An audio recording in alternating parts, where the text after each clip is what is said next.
Hello चार सभी का स्वागत है आपके अपने यूट्यूब चैनल कंबोज पर। आई होप क्या सभी अच्छे होंगे और आपकी एग्जाम की तैयारी भी काफ़ी अच्छे से चल रही होगी। तो आज हम इस वीडियो में कवर करेंगे सामाजिक विज्ञान कक्षा 9 के वो महत्वपूर्ण प्रश्न जो कि इस बार आपके हाफ ईयरली अर्धवार्षिक पेपर में देखने को मिलने वाले हैं। और उससे पहले मैं आप लोगों को प्रीवियस ईयर का जो पेपर है वो आपको यहाँ पर दिखा देता हूँ ताकि आपको एक पैटर्न समझ में आ जाए कि जो क्वेश्चन है कितने नंबर के पूछे जाएंगे और पेपर का जो लेवल है वो कैसा रहेगा।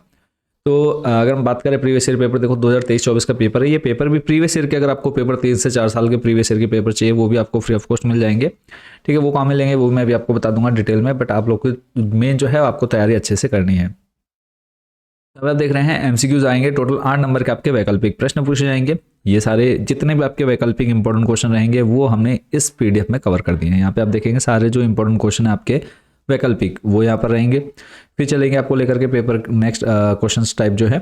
इसके बाद आ जाता है निश्चित उत्तरीय प्रश्न। तो ये भी लगभग जो है आपके 3, 3, 6, 8 क्वेश्चन जो है आपके वैकल्पिक पूछे जाएंगे। ये जो वैकल्पिक कह रहा हूँ निश्चित उत्तरीय प्रश्न, तो ये निश्चित उत्तरीय प्रश्न यहाँ पे बच्चों हमने सारे कवर कर दिए गए हैं। एक एक बार पढ़ेंगे याद हो जाएंगे। थर्ड आ जाते हैं, थर्ड उसके बाद आ जाते हैं आपके शॉर्ट एंड लॉन्ग क्वेश्चन। देखो लघु उत्तरीय प्रश्न और उसके बाद आपके दीर्घ उत्तरीय प्रश्न। तो ये लॉन्ग एंड जो आपके शॉर्ट क्वेश्चंस हैं वो हमने इस तीसरी पीडीएफ में कवर कर दिए। इसमें आपके शॉर्ट एंड लॉन्ग क्वेश्चन सारे हमने कवर कर दिए हैं जो आपके एग्जाम्स में पूछे जा सकते हैं। तो यहाँ पे बात करें तो देखो ये जो 3 पीडीएफ है आप लोग परचेज भी कर सकते हैं मात्र 50 रुपीज़ में। 50 रुपये में आपको तीनों पीडीएफ मिल जाते हैं फ्री। इसके साथ जो है प्रीवियस ईयर के जो क्वेश्चन पेपर है वो आपको फ्री ऑफ कॉस्ट मिल जाते हैं। तो ये जो तीनों पीडीएफ आपने देखी ये आप कैसे ले सकते हैं, तो इसके लिए सिंपली आपने हमारे इस व्हाट्सएप नंबर पर मैसेज करना है।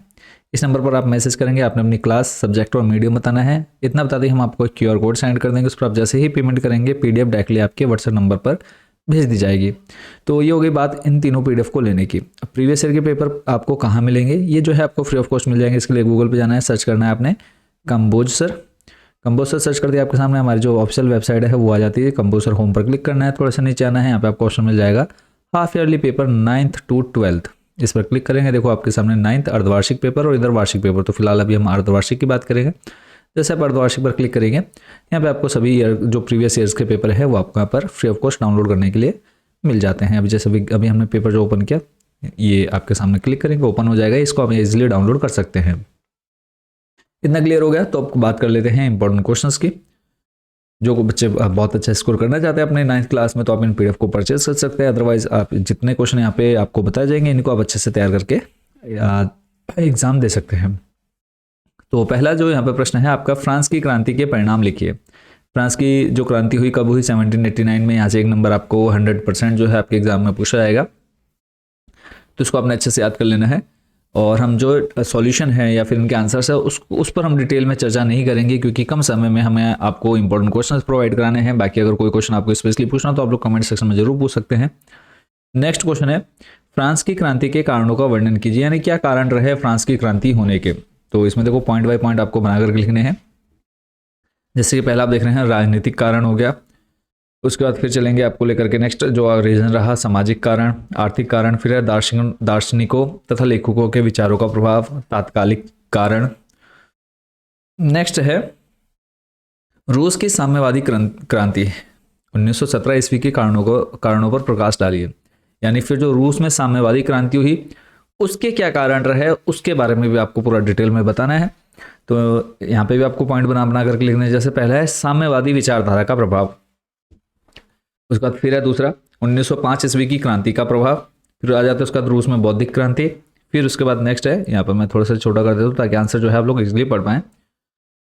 नेक्स्ट जो रहेगा वो है जार की दमनकारी नीति, फिर है क्रांतिकारियों की तैयारियां, फिर है मजदूरों में असंतोष, रूस की निर्धनता, प्रथम विश्व युद्ध में भाग लेना, फिर है पूंजीपतियों द्वारा जनता का शोषण।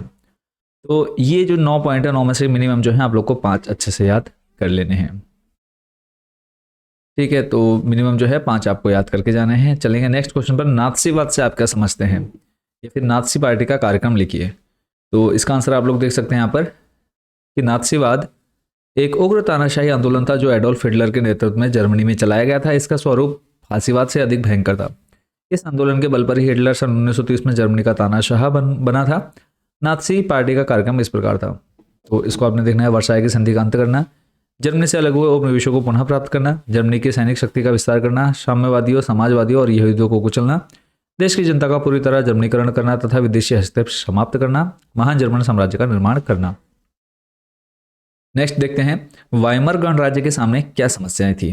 तो इसको आपने बच्चों अच्छे से पढ़ लेना है।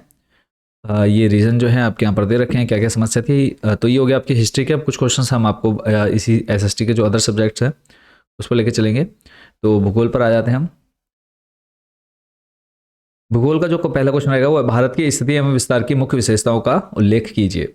तो इसको आपने पढ़ लेना है, कहाँ से कहाँ तक है टोटल जो एरिया है। फिर उसका हिमालय को नवीन वलित पर्वत क्यों कहते हैं। मोस्ट इंपोर्टेंट बच्चों क्वेश्चन रहेंगे जो आप यहाँ पे देख रहे हैं, सारे जो हैं काफ़ी बार प्रीवियस एग्जाम्स में आपके पूछे जा चुके हैं। अगला है, बांगर और खादर में अंतर बताइए, यानी बांगर और खादर में क्या अंतर है ये आपको अच्छे से पता होना चाहिए। नेक्स्ट क्वेश्चन है, भारत के आर्थिक विकास में हिमालय पर्वत का क्या महत्व है। तो यहाँ पर देखो, सदावाहिनी नदियों का उद्गम स्थल है, वर्षा कराने में सहायक होता है, उत्तम चारगाह है, उसके बाद इस यहाँ पर उपयोगी वन मिल जाते हैं, फल तथा कृषि उपजें मिल जाती हैं, जल विद्युत शक्ति का उत्पादन केंद्र हो गया। अगला प्रश्न है, प्रायद्वीपीय पठार के पूर्व एवं पश्चिम की ओर बहने वाली नदियों की तुलना कीजिए। यहाँ पे कुछ हम मेन जो डिफरेंस है वो यहाँ पे देख लेते हैं। पहला है, प्रायद्वीपीय पठार के पूर्व की ओर बहने वाली नदियाँ। तो ये जो है मेन जो नदियाँ कौन कौन सी, कृष्णा है, गोदावरी है, महानदी है और कावेरी है। वहीं पर अगर हम बात करें, नर्मदा और ताप्ती जो है पश्चिम की ओर बहती। कौन कौन सी, नर्मदा और ताप्ती। फिर उसके बाद प्रायद्वीपीय जो पठार में है पूर्व की ओर, तो ये नदियाँ डेल्टा बनाती हैं, और इधर वाली जो है डेल्टा ना बना करके ज्वार नदमुख बनाती हैं। इन नदियों की लंबाई अपेक्षाकृत अधिक होती है, इन नदियों की लंबाई जो है कम होती है। ये नदियाँ पश्चिमी घाट के पर्वतों से निकलकर पूर्व की ओर बहती हुई बंगाल की खाड़ी में गिरती हैं, और ये जो है अरब सागर में गिरती हैं। तो पूरा डिटेल में पढ़ लेना है। नेक्स्ट है, हिमालय से निकलने वाली नदियों के आर्थिक महत्व बताइए। आर्थिक महत्व बता दे रहे हैं। फिर उसके बाद सहायक नदी तथा जल वितरिका में अंतर स्पष्ट कीजिए। तो यह एक छोटी नदी या नाला होता है जो मुख्य नदी से मिल जाती है, तो सहायक नदी कहलाती है। दूसरा है, जब एक प्रमुख नदी कई छोटी छोटी नदियों में विभक्त हो जाती है तो इन्हें जल वितरिका कहते हैं। अगला है, डेल्टा किसे कहते हैं, चित्र सहित वर्णन कीजिए। इसको आपने पढ़ना है। अगला प्रश्न है, भारतीय मानसूनी वर्षा की प्रमुख विशेषताएं लिखिए। भारतीय वर्षा की 4 विशेषताएं बताइए। मानसूनी वर्षा होगी, वर्षा की निश्चित अवधि होगी, मूसलाधार वर्षा होगी, वर्षा की अनियमितता हो गई, और वर्षा की अनिश्चितता, वितरण की असमानता, वर्ष भर वर्षा, पर्वतीय वर्षा, कृषि मानसूनी वर्षा का जुआ। तो ये कुछ हो गया आप लोग के लॉन्ग शॉर्ट क्वेश्चंस। अब कुछ क्वेश्चन जो हैं आपके यहाँ पे वेरी शॉर्ट क्वेश्चन आंसर्स भी यहाँ पे हम कवर कर लेते हैं। पहला प्रश्न आप देख रहे हैं, फ्रांस की राज्य क्रांति कब हुई। तो 5 मई 1789 में, 5 मई 1789 में हो जाएगा। फिर बास्तिल के दुर्ग यानी जेल का पतन कब हुआ। 14 जुलाई 1789। अगला है, डायरेक्टरी किसे कहा जाता है। फ्रांस की कार्यकारिणी जिसमें 5 सदस्य थे। सेनेट्स क्या थे, तो फ्रांस की कागजी मुद्रा थी ये। अगला है, नेपोलियन कब तक फ्रांस का प्रथम कौंसल रहा। तो 1799 से 1804 ईस्वी तक। अगला है, फ्रांसीसी क्रांति का नारा क्या था। स्वतंत्रता, बंधुत्व तथा समानता। फिर है, क्रांति के समय फ्रांस का शासक कौन था, लुई 16वां। फिर है, फ्रांस की क्रांति का तात्कालिक कारण क्या था, तो एस्टेट्स जनरल का अधिवेशन। तो कुछ मैं यहाँ पे आपको जल्दी जल्दी दिखा देता हूँ, आप लोग इसको आराम से वीडियो रोक करके पढ़ लेंगे। तो ये 3-4 जो चैप्टर हैं स्टार्टिंग वो मैं आपको यहाँ पर दिखा देता हूँ। ये आपका भूगोल के कुछ आ गया वेरी शॉर्ट क्वेश्चन आंसर। इनको अपने बच्चों काफ़ी अच्छे से तैयार कर लेना है। अगर आप अपने एग्जाम में अच्छा स्कोर करना चाहते हैं तो इन सभी क्वेश्चंस को आप लोग काफ़ी अच्छे से तैयार करके जाइए। तो फिलहाल आज की वीडियो में इतने ही क्वेश्चन। बाकी जो नेक्स्ट अदर सब्जेक्ट के इंपॉर्टेंट क्वेश्चन आएंगे वो भी हम बहुत जल्द लेकर के आएंगे आप लोग के लिए। और अगर आपको बहुत अच्छा स्कोर करना है तो चैनल को जरूर सब्सक्राइब कर लीजिएगा ताकि जो भी लेटेस्ट वीडियो आती है वो आपको तुरंत देखने को मिल जाए। बाकी कोई डाउट, कोई क्वेश्चन आपके मन में रहता है तो आप लोगों ने कमेंट सेक्शन में जरूर पूछ लेना है, या फिर व्हाट्सएप नंबर हमने आपको प्रोवाइड करा दिया है, उस व्हाट्सएप नंबर पर भी आप लोग कॉन्टैक्ट कर सकते हैं।